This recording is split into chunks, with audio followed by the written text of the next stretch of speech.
Hello, my name is Franzi Jean-Philippe. I am the Cyber Threat Analyst Intern for Fortune 404, and this week we wanted to finalize our discussion on the NIST Cybersecurity Framework.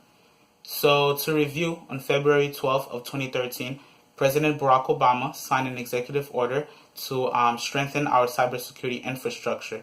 And 1 year later, NIST came out with the cybersecurity framework that organizations are able to use in their risk mitigation strategies. So Fortune 404 specifically implemented the cybersecurity framework into insider threats because insider threats are far more costly to organizations over malicious outsiders.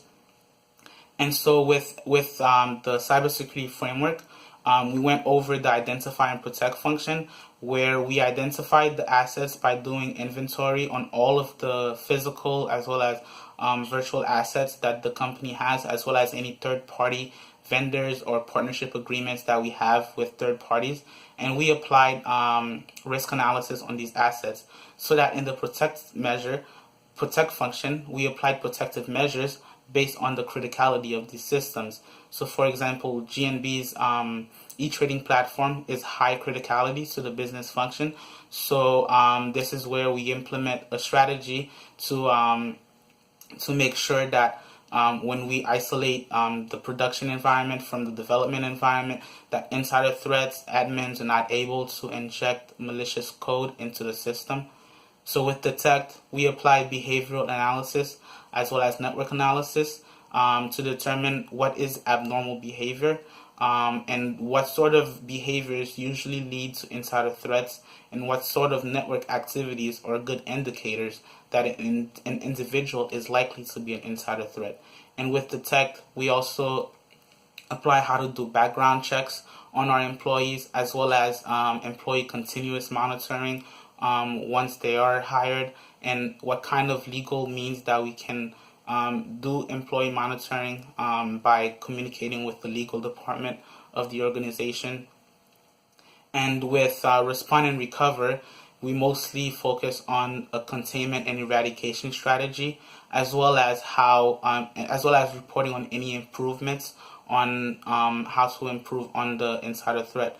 So with Respond, we provided policies and procedures on how the investigative team is supposed to approach the investigation, who to contact based on the system, based on who owns the system, how to do interviews to collect information, how to do system snapshots for if in case that legal actions need to be taken later on.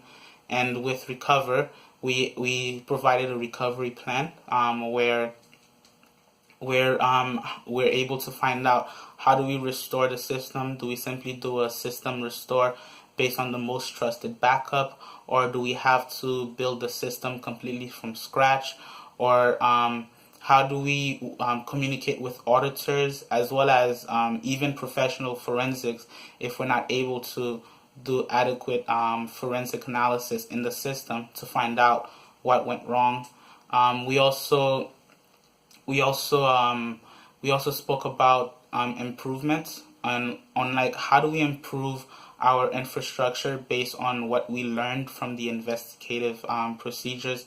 How, like, what kind of network rules or firewall rules that we need to put in place to better detect abnormal network activity if it was a behavior that was previously not known or previously neglected. How do we improve our behavioral analysis as well as network analysis in order to better detect those kind of behaviors?